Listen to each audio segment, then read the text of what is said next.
Let's start a new drawing, but this time we're not going to simply click new. We're going to pull this down first and we're going to change to Imperial.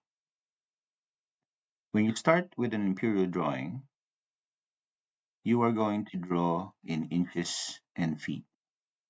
So when you want to draw a 4-inch by 4-inch box, you simply click rectangle, select the point, drag, type in 4, tab, and 4, enter. Okay, so this box, if you zoom in, is a 4-inch by 4-inch box. When you click annotate, click dimension, and then select the line and drag out, it will tell you that this is 4 inches.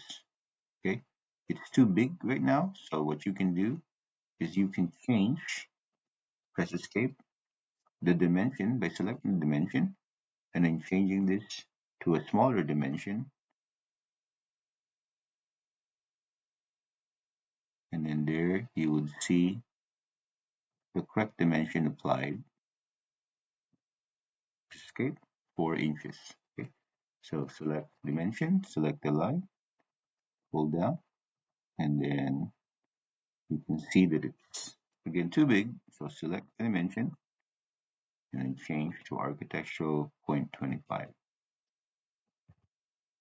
Okay,